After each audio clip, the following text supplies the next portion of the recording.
There is a story that I am told that has been passed from mouth to ear somewhere along the Palmetto Dunes of South Carolina. A story that has been passed down from West Africa to the North Atlantic. It is the story, a unique story of the people who could fly. Depending upon who you're talking to, it's a little bit different depending on who is telling the tale. But the story takes place in St. John's Island, just off the coast of South Carolina. As Africans who've been mislabeled slaves are toiling in the hot sun, they're working so very hard to pick cotton. And there was one young woman there. Beside her is her small boy, maybe 6 or 7. She's working in the fields, and she has such incredible dexterity that she's able to pick cotton with her right hand and caress the forehead of her child with the left.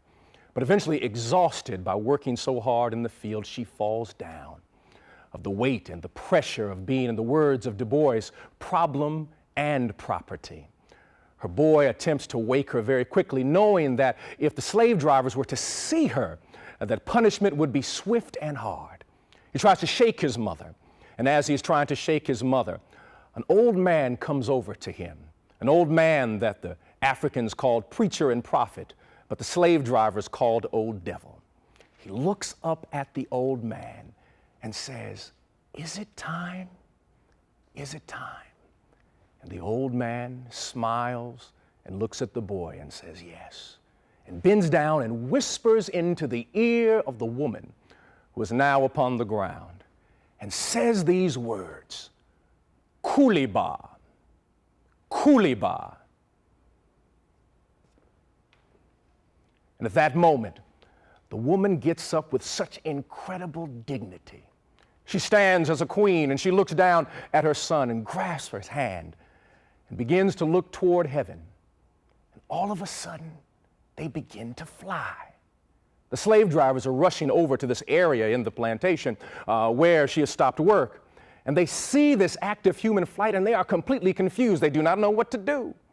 And as during their confusion, the old man then rushes around to all of the other Africans and then begins to tell them, "Kuliba, kuliba, kuliba." And when they hear the word, they all begin to fly. Can you imagine the dispossessed flying? Can you imagine the disempowered flying? 3/5 of a person flying, the diseased flying, the dislocated flying. They are all taking flight.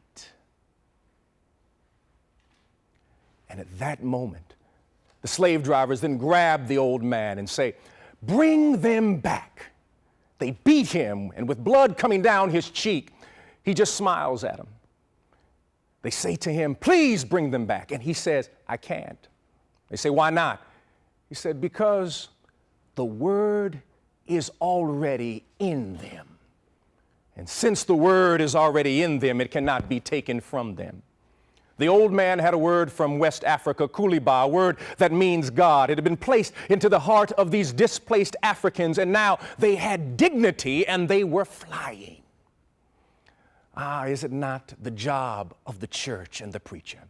No, we are not called to make people shout. No, we are not called to make people dance. No, we are not called to have our bank accounts fly. No, we are called to make sure that the people of God fly. Fly from breakdown to breakthrough. They can fly from hurt to healing. They can fly from a heartache to being mended to a whole person. We are called as a people to ensure that those who have been marginalized have a word in their spirit that allows them to fly. And the question is, are we a part of a church?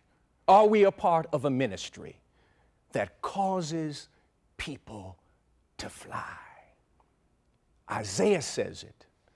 "They that wait upon the Lord shall renew their strength. They shall mount up with wings as eagles. They shall run and not get weary.